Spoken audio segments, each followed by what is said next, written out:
Ready?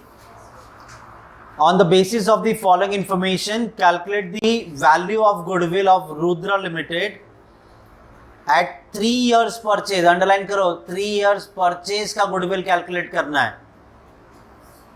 3 years purchase of super profit calculated on the basis of simple average profit of past 4 years. पिछले 4 साल के profit की मदद से आप 3 years का गुडविल कैलकुलेट करोगे. ठीक है, चलो आगे. समराइज बैलेंस शीट 31 मार्च 2020. बैलेंस शीट में ऊपर देखो इन लैक्स बोला है, कोई दिक्कत नहीं, हम कन्वर्ट करके नहीं सॉल्व करेंगे, जो वैल्यू दी है हम उसके हिसाब से ही चलेंगे. ठीक है. इशूड एंड सब्सक्राइब कैपिटल में 10 crore equity shares 10 rupees fully paid up which is 10,000 lakhs है वो, तो मैं उसे लैक्स नहीं बोलूंगा, अभी मैं 10,000 के हिसाब से ऐसे ही चलता हूँ. आगे जनरल रिजर्व दिया है, profit and loss, trade creditors और अदर करंट लायबिलिटी. चलो फटाफट बताओ, एक्सटर्नल लायबिलिटीज कौन सा है? ये ट्रेड क्रेडिटर और अदर करंट लायबिलिटी. जनरल मैंने बोला शेयर्स और रिजर्व्स छोड़ दो. ठीक है. आगे एसेट्स में आपको दिया goodwill, land and building, plant and machinery, furniture, fixture, 9% non trading investment, stock, debtors, cash, preliminary expense. अच्छा, मैंने यहाँ पे क्या बोला है? Tangible trading assets, tangible trading asset लेना है. टैंजिबल मतलब इनटैंजिबल आइटम नहीं लेंगे, गुडविल नहीं लेंगे. ट्रेडिंग बोला है तो नॉन ट्रेडिंग इन्वेस्टमेंट भी नहीं लेंगे और फिक्टिशियस भी नहीं लेंगे. ये बाकी के जो बचे वो हमारा एसेट हो गया. ठीक है. चलो एडिशनल इंफॉर्मेशन में बोला है the profit before tax. Underline करो, बिफोर टैक्स हमें चाहिए ही, बिफोर टैक्स है. क्लियर है? हमें प्रॉफिट कौन सा चाहिए? Before tax. अगर कभी इन्होंने आफ्टर टैक्स प्रॉफिट दिया, आपका काम बढ़ जाएगा. पहले आपको इसे बिफोर टैक्स में कन्वर्ट करना पड़ेगा. ठीक है, फिर आपको एडजस्टमेंट करने पड़ेंगे. क्लियर है? अब देखो, profit before tax of past 4 years are as follows. 2016, 17, 17, 18, 18, 19 और 19, 20 का आपको प्रॉफिट दिया हुआ है. क्लियर? आगे बोला है an average rate of 30% is payable as, तो ये टैक्स का रेट भी याद रखना. इन दी अकाउंटिंग ईयर 16, 17 मतलब आपको दिए गए प्रॉफिट में सबसे पहले साल की बात कर रहे हैं. In the accounting year 16-17, the company sold part of its plant and machinery, resulting in profit of 2 crores. जब मैं यह प्रॉफिट लिखूंगा तो उसे मैं समझाऊंगा क्या है वो, कैसे उसे एडलेस करना है. फोर्थ एडजस्टमेंट बोल रहा है इन सितंबर 2017, मतलब हमारा दिया गया डेटा पहला साल कि दूसरा साल, क्योंकि 17 सितंबर 2000 सितंबर बोला है ना, 2017. अब ये एंड कब होगा? मार्च 18, मतलब ये कौन सा ईयर है? 2017-18 के बारे में बोल रहे हैं. क्लियर है यहाँ पे? अब सेकेंड ईयर के बारे में बोल रहे हैं. In September 17 there was a fire which resulted in a loss of 1 crore. इसे भी एडजस्ट कर देंगे, प्रॉफिट में कुछ तो लफड़ा है. आगे 9% non trading investment appearing in the above mention balance sheet were purchase at par. वो कैसे परचेज किया हमें कोई मतलब नहीं. बाय द कंपनी कब परचेज किया है? अप्रैल 2018, मतलब कौन सा ईयर? Third year. हमारे पास जो दिए गए प्रॉफिट है उसमें तीसरे साल में हमने ये एसेट हमारे पास आया. ये कितने % वाला इन्वेस्टमेंट था ये? तो ऑब्वियस सी बात है 2018 और 2019 दोनों साल में हमें इनकम हुई होगी.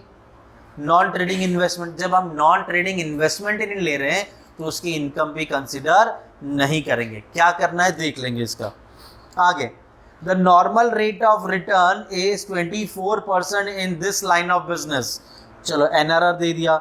Assume average capital employed equals to capital employed. ठीक है, अब देखते हैं क्या करना है हमें. सबसे पहले तो बताओ मेथड कौन सा बोला? स्टार्टिंग में ही बोल दिया है. तो यहां पे आ गया valuation of goodwill.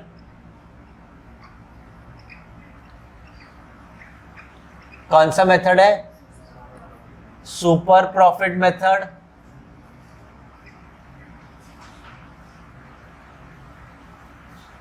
Super profit method के लिए सबसे पहले क्या कैलकुलेट करेंगे, एफएमपी कैलकुलेट करेंगे। लेकिन प्रॉब्लम यह है कि 4 साल का प्रॉफिट दिया और चारों साल में कुछ ना कुछ पंगा है, तो ऑल्टर करना होगा उससे पहले। क्लियर? तो मैं यहाँ पे 4 साल का प्रॉफिट बना देता हूँ। नसीब बिफोर टैक्स दिया है, आफ्टर टैक्स दिया होता तो एक स्टेप और बढ़ता। तो यहाँ पे तो हमारा पहला ईयर है 2016-17, 2017-18, 2018-19 और 2019-20। इन सब ईयर का आपको क्या दिया हुआ है, प्रॉफिट? कितना है प्रॉफिट पहले साल का? 6380, सेकेंड 5000, उसके बाद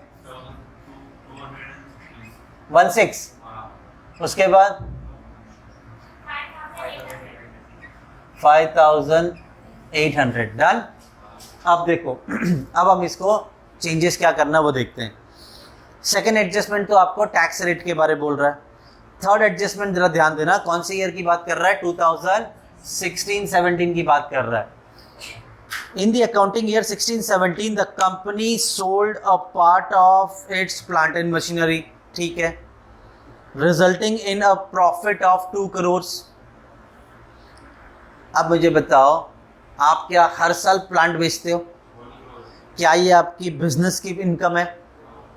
ये आपका बिजनेस का इनकम क्या होता है? सेल करो, आप जो बना रहे हो प्रोडक्ट उसे बेच के प्रॉफिट होना चाहिए। ये तो एबनॉर्मल प्रॉफिट है, ऐसे प्रॉफिट हम कभी भी कंसीडर नहीं करेंगे व्हाइल कैलकुलेटिंग गुडविल।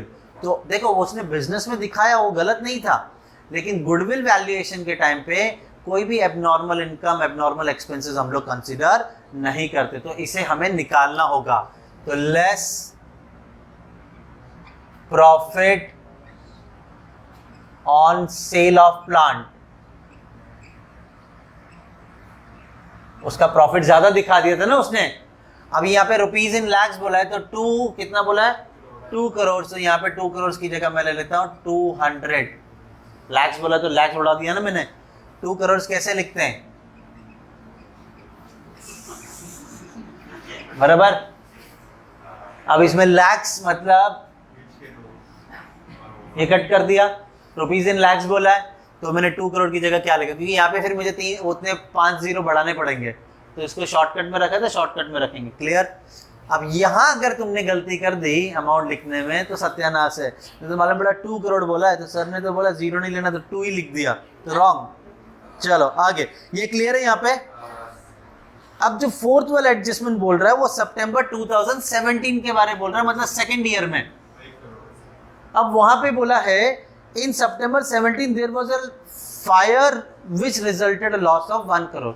आग लगा, हर साल तो आग लगेगी नहीं, वो तो एबनॉर्मल हो गया लॉस उस पर्टिकुलर ईयर में। तो व्हाइल कैलकुलेटिंग गुडविल ना एबनॉर्मल लॉस लेना ना एबनॉर्मल इनकम लेना है। तो ये उस साल उसने अपना प्रॉफिट कम दिखाया है तो हम इसे बढ़ा देंगे। क्लियर है? तो ऐड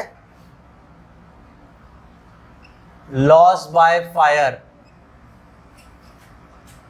कितना? 1 करोड़। तो कितना लिखूं मैं बताओ? 100। बाकी कहीं भी कुछ भी चेंजेस नहीं हुआ है। डन। क्या किया मैंने? एडजस्ट किया।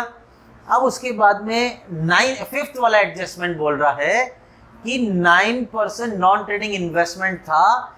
ये कौन से ईयर में हमारे पास इन्वेस्टमेंट आया है? क्लियर बोला है, अप्रैल 2018, मतलब थर्ड ईयर में। तो आपके पास इन्वेस्टमेंट अगर थर्ड ईयर में है तो फोर्थ ईयर में भी है, तो इसकी इनकम आपको लास्ट के 2 साल में मिली होगी। ये तो एबनॉर्मल इनकम है, क्योंकि नॉन ट्रेडिंग इनकम ना हम नॉन ट्रेडिंग एसेट लेंगे ना नॉन ट्रेडिंग उसकी इनकम लेंगे। क्लियर है? तो ये निकाल दो income, less income on non trade investment, बराबर। अच्छा कितना था वो एसेट जरा देखो ऊपर, 1200 लाख ना। जरा 1200 का 9% निकालो, तो 108 इस साल में से वो इनकम निकाल देंगे और उसके अगले साल में से भी वो इनकम निकाल देंगे। समझा? ये हमने कर दिए एडजस्टमेंट। तो हमारा एडजस्टमेंट नंबर 3, 4, 5 कंप्लीट हो गया। 6 वाला तो आपको एनआरआर बोल रहा है, इसका अब हम टोटल करेंगे आराम से। पहले तो मैं साइन दे दूं, ये लेस करना है, नहीं तो ऐड ही करते रहोगे सब कुछ। अब ये आ गया 6180, ये 5100, ये माइनस करो, सिंपल वाला तुम करो, 5692, ये माइनस करो, 6108, डन। चलो ये तो मैंने एडजस्ट किया है प्रॉफिट को, तो ये बन गया हमारा क्या, adjusted, very good, adjusted profit है बिफोर टैक्स, क्योंकि आपका प्रॉफिट क्या था, बिफोर टैक्स। समझा? चलो तो अब मुझे ये प्रॉफिट तो अलग अलग ईयर का है ना, इसको एक करेंगे, एवरेज निकालेंगे इसका, तो इसका एवरेज प्रॉफिट निकालेंगे, एवरेज प्रॉफिट। पहले मैं यहाँ पे लिख देता हूँ कैसे आया है, 6108 plus 5100 plus 6108 plus 5692 divided by 4 साल। अब मेरी बात सुनो, पहले ये ऐड करो, डिवाइड बाय 4 करो, और वो जो वैल्यू आएगी वो बताओ मुझे। 5007, डन। ये तो बिफोर टैक्स है। देखो मुझे एडजस्टमेंट ऑल्टरेशन जो भी है बिफोर टैक्स पे करना है, लेकिन FMP should be always after tax, तो इसमें से टैक्स निकालना होगा, less tax at the rate कितना परसेंट, इसका 30%, मतलब 5770 का 30% कितना होता है, 1731, माइनस कर दो,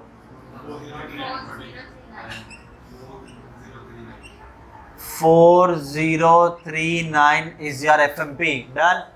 चलिए तो एवरेज प्रॉफिट निकाला, हाँ एवरेज प्रॉफिट ही एफएमपी है ना। चलो अब मुझे ये एफएमपी मिल गया, सुपर प्रॉफिट मेथड है, पहला हमने एफएमपी ढूंढा। सेकंड, अब मैं यहाँ पे ना पहले एनआरआर लिख लेता हूँ क्योंकि बहुत जगह खाने वाला है। क्लियर? एनआरआर कितना परसेंट बोला है? अब आपको कैलकुलेट करना है कैपिटल एम्प्लॉयड, ठीक है? अब मुझे वैल्यूज बताना तुम लोग।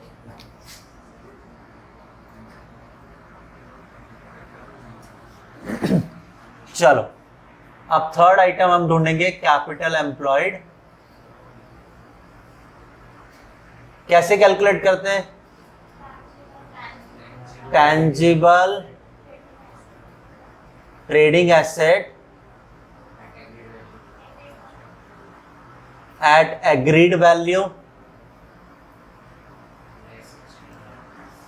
ठीक है? अब मुझे बताओ, सिर्फ टैंजिबल और ट्रेडिंग आइटम ही बताना है मुझे, ना तुम इंटेंजिबल जोड़ के बताओगे, ना नॉन ट्रेडिंग बताओगे, ना फिक्टिशियस बताओगे। चलो अब बताओ, लैंड एंड बिल्डिंग, आगे plant and machinery, next furniture, next Chowk, debtor, cash, हो गया। इसमें से लेस क्या कर देंगे? External liabilities. तो लायबिलिटी साइड में देखो, उसमें से शेयर्स और रिजर्व को छोड़ दो, जो बचा है वो external liabilities, creditor, other current liabilities, done. Clear है? चलो अब मुझे इसकी वैल्यूज बता दो। Land and building 3700, 7520, furniture 2094, 2094, stock 1746, debtors 1228. Next 10,092. इसका टोटल करो फटाफट. 17,380. ठीक है. अब उसके बाद में मुझे बताओ एक्सटर्नल लायबिलिटीज में क्या क्या है. कितना अमाउंट है? 1136. उसके बाद 44. दोनों का टोटल 11 माइनस कर दो. 16,200 इज माय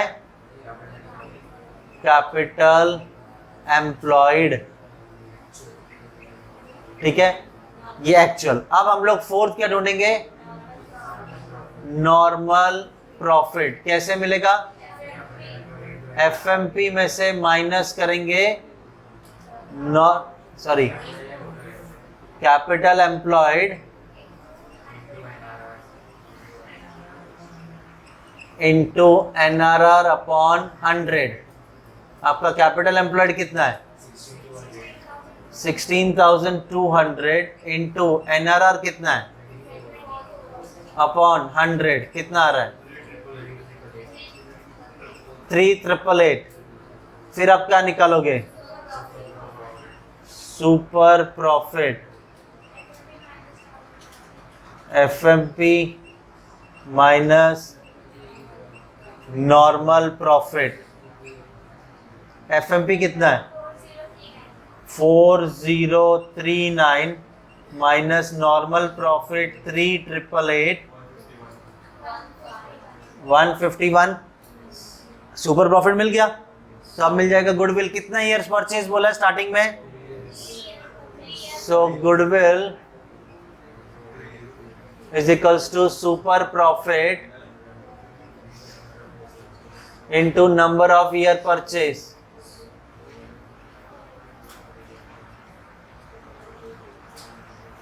गुडविल मिला 151 इंटू 3 ईयर्स परचेज 4. डन.